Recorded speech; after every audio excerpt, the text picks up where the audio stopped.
你有没有想过，持续了30年之久的跨国领养为什么会被紧急叫停？政策大掉头的背后，到底隐藏着什么不为人知的秘密？今天我们就来好好聊一下这个问题。大家都知道哈，在2024年下半年的时候，我们干了一件非常重要的大事情，那就是停止了我们的国际收养计划，不让外国人随便领养中国孤儿。这意味着这场持续了31年之久的跨国领养计划正式宣告结束。根据数据统计，从2000年到2024年，总共有8万多名中国儿童被美国家庭所领养。如果算上欧美所有的国家，这个领养的数字应该在数十万之巨。每一年都有大量的中国婴儿漂洋过海去到一个陌生的国度。原本这个政策的出台是为了帮助那些无人收养的婴儿找到一个更好的归宿，但是在30多年的执行过程当中，却出现了很多令人匪夷所思的事情。比如说2023年，在美国新罕布什尔州发生了一件震惊华人圈的诉讼案件。一个出生于中国湖南的华裔少女将她的美国养父母告上了法庭，原因是因为她从1岁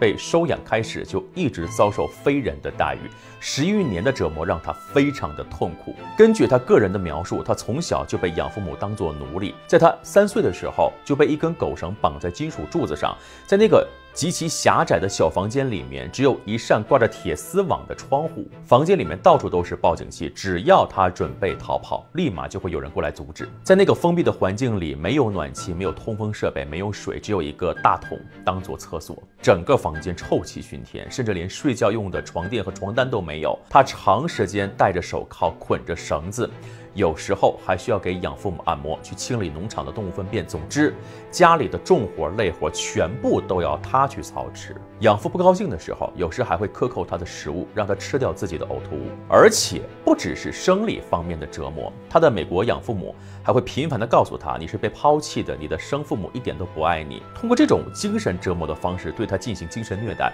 让他的内心持续地感受到了世界的黑暗和痛苦。在这样的环境之下，他被折磨了10几年的时间，直到2018年才逃出升天。那你是不是以为他就已经很惨了？但是我告诉你，这个美国女孩的经历已经算是幸运的了，因为她好歹还活了下来。真正凄惨的是一个西班牙女孩的故事。这个女孩叫阿宋塔，出生于中国湖南永州。在她很小的时候就被一个西班牙贵族家庭领养，她从小就周游世界，深得外公外婆的喜爱。身价不菲的外婆甚至多次公开表示，死后要把遗产留给阿宋塔。听起来是不是一个非常幸福的故事？可是到了2013年，在他12岁的时候，他的人生发生了重要的转折点。那一年，他的外婆因为癌症去世，随后他的外公也跟随外婆而去，失去了老人的庇护。养父母对阿宋塔的态度发生了360度的大转弯。他们为了谋取财富，给阿宋塔喂了大量的安眠药，然后趁着他熟睡的时候把他给闷死，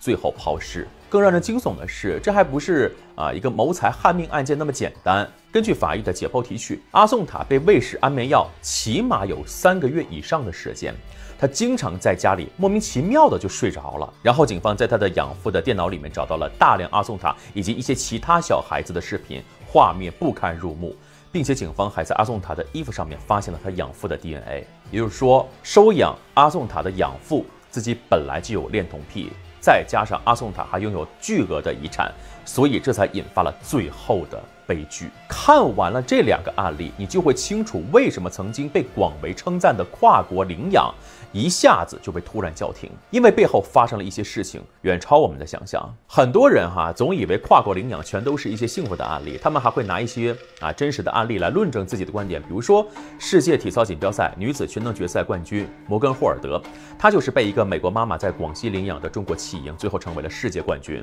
还有东京奥运会100米蝶泳的金牌获得者玛格丽特麦克尼尔，也是被加拿大家庭收养，最后成为了奥运冠军。甚至还有人会举出亚马逊创始人贝索斯在湖南长沙福利院领养的一位女婴的案例。就是他们认为就是你看这些被外国人领养的中国婴儿，他们都过得挺幸福的呀，不仅有的逆天改命了，甚至还有机会成为世界首富的孩子，这完全就是一件非常好的事情。当然我不否认的确有一些外国人是真的很有爱心的，但这样的幸福的案例毕竟只是少数。我们用正常的逻辑思维去思考，你就会清楚就算是自己亲生的孩子，家里面孩子多了，父母都会产生明显的偏爱之心，更何况是这种完全没有任何血缘关系，而且还跨国度的领养。外国很多家庭，他们本来就有3、4个孩子，现在又领养了一个完全没有血缘关系的陌生儿童，你说他们能对这个孩子有多好呢？而且很多人对美国这个国家的认知其实是有问题的哈，当然这不是你个人的问题哈，在很长的一段时间之内，我们对美国的印象都是以正面为主的，甚至呢，民间还存在大量的美化情绪。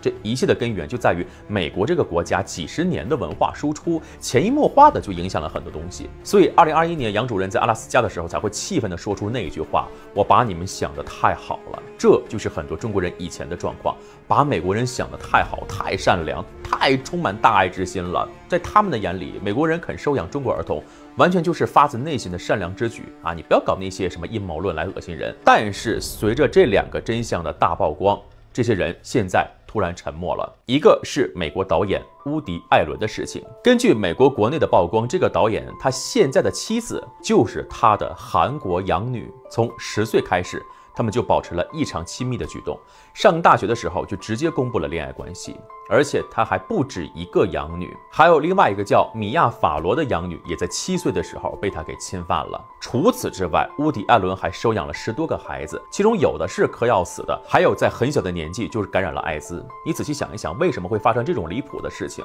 那除了乌迪·艾伦的事情，第2个事情就是罗里岛事件。2024年1月份，罗里岛事件被曝光，全球震惊，世界各国底层百姓怎么都想不到，西方这些上层精英们竟然会如此的恶心。他们不仅侵犯只有几岁的女孩子，还让只有10几岁的幼童怀孕，然后通过胎盘去提取他们所需要的东西。这些事情曝光之后，之前很多吹捧西方的人集体沉默了，因为他们自己都开始怀疑，那些被领养到美国的孩子最后到底是什么样的结局？跨国领养这个事情的黑暗，韩国人早就提醒过我们了。他们从上世纪70年代开始，累计有几十万的婴儿被西方国家领养，具体情况如何，他们非常清楚。所以在2012年的时候，他们拍了一部电影叫《芭比》啊。电影的内容主要讲的是一对韩国女孩子，他们的父亲是一个智障人士，他们的叔叔是一个流氓。为了赚钱，叔叔决定把他们卖给一个美国男子。一开始，他们以为自己终于可以去美国过上好日子了，可是没有想到的是，美国男人之所以收养他们，是为了取走他们的器官，去挽救自己的亲生女儿。在电影的最后，这个韩国女孩子挥舞着美国国旗，面带笑容，踏上了死亡的旅途。韩国导演已经在努力地告诉全世界，跨国领养到底存在什么样的风险。可惜国内很多人就是不信，每次有人曝光黑暗的内幕，就会被他们攻击是阴谋论。你去国外的网站看一看那些新闻，美国每年有多少儿童莫名其妙的失踪，又有多少中国儿童去了美国之后就失去了后续？为什么会发生这种事情？你仔细想一想，就会明白问题出在哪里。